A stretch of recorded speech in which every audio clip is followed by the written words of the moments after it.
Colby, you want to talk some Cowboys? We already got fish. Yeah. Let's do it. Do it. As we bring in one Mike, the fish man, Fisher, right here on FanStream Sports. Mike, do you have us? Here's how stupid I am. Not as stupid as your conversation about vegetarians, but stupid nevertheless. I have AirPods in, but I don't know how to. I can't make them work. I'm so stupid. As you discovered today, Tim, in our. No. So I'm just gonna go away over here where nobody can see me or hear me. Okay. And take these out and do a program with you. Can you hear us now? Yeah. Here's the thing about eating meat, and again, you do whatever you want to do. So, lions can eat meat, right? And the meat eaters that the lions eat can eat littler meat, and they can eat littler meat than them, but we can't. But why? I don't know. It makes no sense. Yeah, who made that rule? Unless you believe that the vegetarian, because unless you believe that animals were here to put on Earth just to be pretty. I mean, a big fish eats a littler fish, eats a littler fish, eats a littler fish. So why wouldn't we do the same thing? Aren't we just another animal? And to that, I say yes. Yes, you got the bag. Oh. I was hoping that was going to come into play at some point. Colby, it wasn't this exciting when we had Norm on and when we had Gavin Dawson on. He never hit a punching bag on the air with us. Yeah. No, now I'm about as good as the punching bag as I am at technology. So I don't know what I'm doing on this. I love it. Well, Fish, the first thing. I take it back. You can do I it. know what I'm doing. It's just timing. I'm incredible. It's just timing. You got to get the timing down. So it's Fish, like the first rope, thing. which I also can't do. Huh? The first thing I think everyone in Dallas is most interested in when the Cowboys arrive in Oxnard, California, is the weather. Please tell me what the weather's like in Oxnard today. Yeah, I mean, I went for my morning walk, and it was 10 o'clock in the morning, and it was 65, sunny and breezy. It's ridiculous. That's amazing. And I know. And I called Marcia, and I said when I first arrived here, and I said, because she handles all my business, as you guys know. Sure. I said, I hope you packed me a windbreaker. Hope you packed me a sweater, because it's 65 out here. But yeah, it's ideal for. And I know we used to think, let's go to Wichita Falls, and they don't even have hot and cold running water, and nobody gets to have a drink, and you get a popsicle if you have a good. That those days are gone. They get more. A football team gets more work done when it's 70 degrees than it does when it's 110. And that's we were so stupid 30 years ago. First item, of course, our fears were confirmed about Sam Williams. The ACL is gone and he is done for the year. By all practical purposes, I thought he was going to be, or at least needed to be, an integral part of the defensive line with all of the turnover that we've had this year. What plans, if any, is there to maybe replace him? I know there was talks I saw at cowboyscountry.com today about a potential free agent signing. Yeah. First of all, to him and their plans, I saw some national media people saying they've lost a starter, and that not exactly, because on paper, Micah Parsons and Tank Lawrence are the starters, but Micah Parsons is playing so much off-ball linebacker in this camp that there would have been certainly times when Sam Williams might have started a game and played a lot of snaps. So he's a top of the rotation pass rusher. The first crack is always, they have Nealon, who they just drafted, who they like, obviously, and Junior Fajoko's still here, and he's young and hasn't done anything. Now, the thing about Sam Williams is he's like athletically bendy. And those guys, there's not that many of those guys on the planet. That's why Randy Gregory keeps getting chances, because he's but not another chance here, I wouldn't think, because he's so bendy. You're not going to replace that with anybody on this roster. And so the front office is already right now. They spent today starting to look at guys. Shaq Lawson is more of a run-stopping guy. Yannick, who was terrific in Jacksonville there for a minute as a Pro Bowler. And the Vikings, when Mike Zimmer was in charge, traded for him in 2020 and gave up a 2 and a 5 for him. And then a few weeks later, traded him away for a 3 and a 6 or something. So it didn't work. Oh, wow.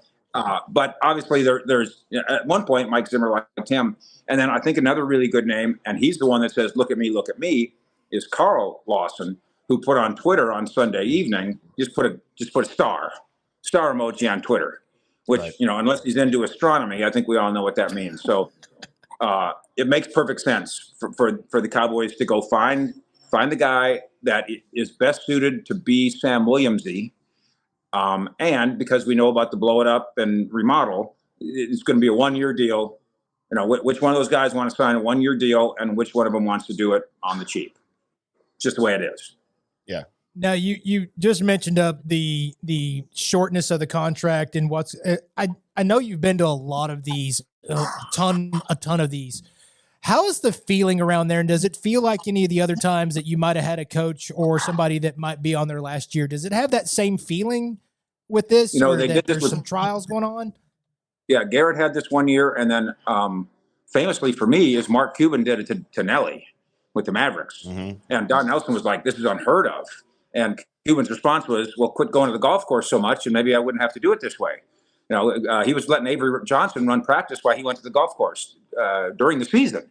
So it ended up that worked. That Mavericks team went to the Western Conference Finals that year. Garrett won. Garrett might have won Coach of the Year after that. So Jerry can convince himself that works. I do think when they lose 2 in a row or something, or have a big issue, that there'll be a lame duck challenge in that building. Oh, the ownership doesn't even trust us anyway. I'm going to rent my house and not own it. I'm going to have my agent start to look for another. That stuff. I fear that the Joneses have created, and the performance of the football team has created a foundation that's going to have some cracks in it. I'm not defending where the Cowboys are at all, but I do bounce back to anybody that says they shouldn't let them be on a final year of their contract. So after they lost to Green Bay 48-0, they should get an extension. Right. Can't do that either. The Green Bay loss screwed up everything. If it wasn't for the Green Bay loss, Dak Prescott would have been signed. Mike McCarthy would have an extension. Mike Zimmer wouldn't have. Mike Zimmer's here on a 1-year deal. Mm-hmm. That's crazy. Now he's got his family's here. His 2 daughters live here. His grandbabies live here. So that was part of this too. But all these things would not be an issue had the Cowboys just not played 4 of their worst quarters of the year in one game at home when it mattered against a 7-point underdog that should have come in here and been pissing their pants yellow if they weren't yellow already. Right. Yeah, when you look at the contract that Jordan Love just signed with the Packers, that game sort of sent both quarterbacks in different directions, right? Like, there's no way he signs that contract without that win in Dallas in the postseason, and there's no way Dak doesn't already have a contract if he wins that game. And here's another result of this, and I just did this on my YouTube channel on Fish Report. We had a big, gigantic notebook, and in there I throw this out. Number one, since the going rate for a quarterback now, APY, the top of the market is $55 million. Isn't that fair for Dak Prescott? Yes. Mm-hmm. I mean, somebody else could say 40, and somebody else, he sucks. Somebody else could say 60 because you're going to get it. But 55 is, if you want the Cowboys to pay market value and you demand that they do that, so that's market value, not 60 and 70, 55. CeeDee Lamb, by the way, same boat. Market value now is between 32 and 35. That's it. I, by the way, think that both sides are starting to see that on CeeDee Lamb, and I think we're going to come to a conclusion there sooner rather than later. But I'll give this to you on Dak Prescott, too. Regarding Jordan Love, the way that game went, the fact he's 25, whereas Dak turned 31 today. Which situation, if you're in charge of a team, which situation would you rather have a quarterback? Jordan Love or Dak Prescott today? Oh, that's easy for me. I want Jordan Love. It's easy for me. I'll take the 25-year-old over the 31-year-old. Any day, yeah. Jordan Love hasn't accomplished what Dak accomplished, but Jordan Love's got first-round pedigree, so Dak had to grow into this. Jordan Love already, theoretically, according to scouts, already came here with it. And I don't know, man. I mean, they just played. Not that the two quarterbacks played against each other, but you just saw what Jordan Love could do. So, and one more thing. Jordan Love's under contract long-term. right. So if you can include all those things, if you could trade Dak Prescott for Jordan Love today, I say And I'm no Dak hater at all. But I just think you'd ask Green Bay, what else do they want? You'd do that in a heartbeat. I mean, and when you look at the history of quarterbacks in the NFL over the age of 30 that have won Super Bowls, I mean, what is it? It's obviously Brady in 2020 with the Bucks, and I'm guessing Peyton Manning with the Broncos was over 30 in 2015. That's probably it, right? Yeah, and I don't know if that's a trend or just a thing. Yeah. Because, is there a specific reason? Like when we do over 30, well, what about 29? And what's the Right. difference? Who Right. picked 30 as the magic number? There is no reason that this team can't be really good again based on its the top of its roster. The top of this team's roster is still, I mean, Jerry's right. The top of this team, he said the whole roster. The whole roster is not good. But the top of the roster is, you can't lose 10 guys in free agency and basically not replace them and say, oh, we'll just bring up some guys from the practice squad and think you're going to be the same. But the top, whatever, pick them. The top 20 guys in this roster match up with pretty much anybody in the NFL. I do believe that. Fish, I saw over at cowboyscountry.com. You guys make sure you're over there checking out cowboyscountry.com multiple times per day because Fish updates that site almost hourly with that great staff of writers we have over there at cowboyscountry.com, part of Athlon Sports. And I saw reported a deal was offered to CeeDee Lamb that has, as you mentioned in our text conversation, rejected is the wrong word, but maybe not accepted yet. And possibly there was one given to Dak as well. Yeah, definitely. On Friday night, they made an offer to CeeDee Lamb that they think is competitive. Before that, they made the offer to Dak. Now, that offer to Dak was previous to Jordan Love signing and might have been right in sync with Tua signing. But, yeah, those offers have been made. And as we discussed, you and I discussed, have they been rejected? Well, I don't know, but they haven't been accepted.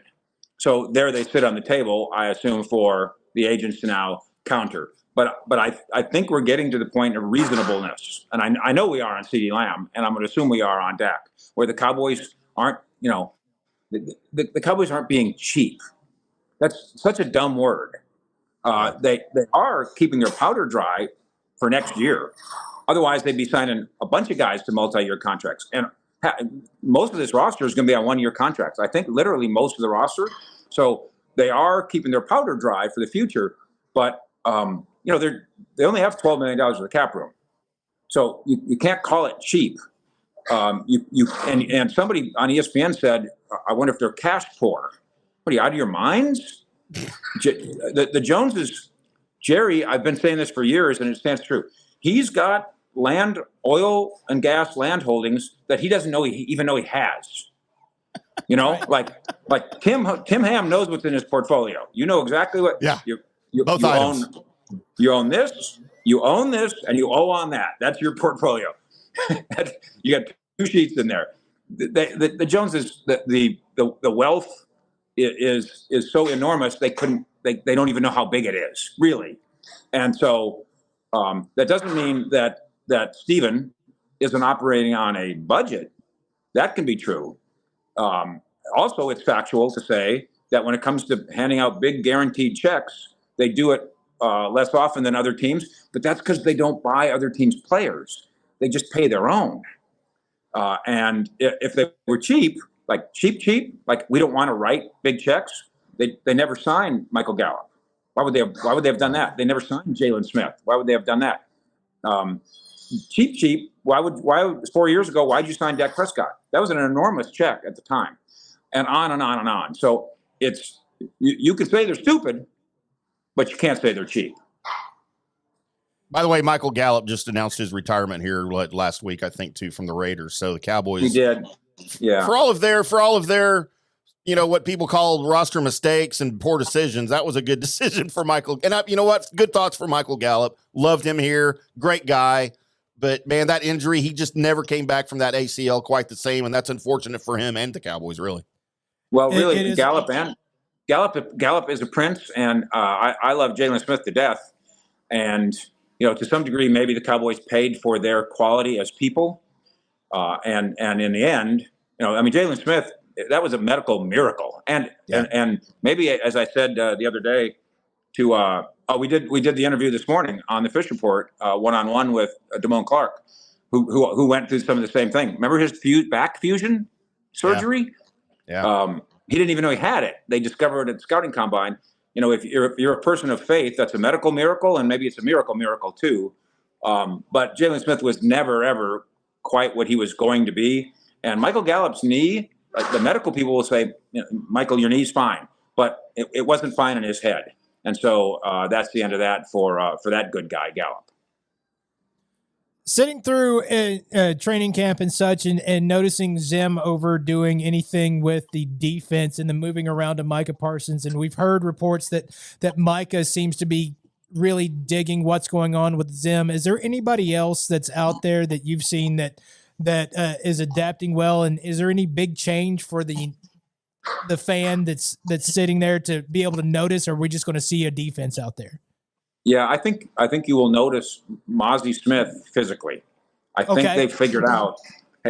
First of all, you guys know all about his weights, where he was 330. Then somebody mysteriously, I can't imagine he did it himself, said, "Let's go get you to 290," and the next thing you know, he couldn't play nose tackle anymore. He was too light. So Zimmer helped supervise him to get back up to 310, and he looks more like a nose tackle, and I think he feels good.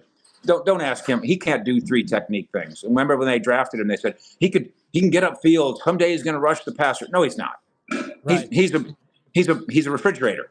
That's his job. You're gonna go. You're gonna get between gaps. You're gonna occupy blockers. You're not gonna ever make any tackles. You're gonna let linebackers make tackles. And if he could do that, just that at a high level, I think that would be noticeable. And then, as you mentioned, Micah. So far, so good on Micah and Zimmer. And I made this point tonight on the Fish Report. People think Zimmer's this jerk, and he goes ahead and perpetuates that a little bit. We're sitting there. This is away from the field. This is more of a private time. He gets a Facebook call on his phone, and it's the 3-year-old. It's the 3-year-old twins, and I wish I would have Facebooked the Facebook. And been able to show people. I guess he might not have liked it, because I think he likes his gruff demeanor, the image. Yeah, he's talking to these 2 beautiful 3-year-old. He's baby talking. He's goo goo gaga. He's grandpa, papa. It's the sweetest, softest thing you ever saw. And as I've said about him, because I've known him for 30 years, he's never been a jerk to me. So I don't know what all you other people did wrong, but he is and Tim, you know about this story where Osa says, "I'll tell you what he is. He's a stickler. He's not a bad person. He's not a mean person. He's a stickler. This is green light, we go, red light, we stop. We don't go rolling through the intersection." That's Mike Zimmer. Awesome. Something that everybody's been screaming for is an attention to detail and people to be able to play within the set of rules. And maybe this is what this defense needed was him, a guy over there to chew nails and point out what they're doing wrong. Yeah. Now let me try this on you though. And this is something I've thought about this and wrote about this forever. Because I thought when I was in my 20s, I just thought I was a genius. There's 4 kinds of coaches. Now, obviously, they mix and match. Nobody's just one robot. But in essence, there's 4 different kinds of coaches. There's the professor, the uncle, the buddy, and the drill sergeant. And what we do is, and it's human nature, when one guy is the uncle, and almost inevitably, it runs out of gas. And we go, yeah, they were Camp Cupcake. And then we replace them with a drill sergeant. Then in 3 years, that guy runs out of gas, and we go, boy, that guy was too much. That was too intense. They replace him with one of the other kind. Then in comes the professor, and he's a teacher, and he's smart, and then they go back to, he was shoving too much down our throat. Just let us play football. So I think the timing is right for Zimmer, but I don't think that means there was anything wrong with Quinn. Does that make sense? Yeah. No, that does. Yep. That does. Perfect. Well, Fish, we kept you away from your workout for way too long. Get back over to Marcia, get you some dinner, enjoy the weather out there. We'll see you at 7:20 a.m. Central Time for Fish for Breakfast over on the Fish Report YouTube channel. Check them out. Oh, I'm scared. Remind me not to piss off Fish anytime soon. Jeez. All right, there he goes. We'll see you, Fish. Later.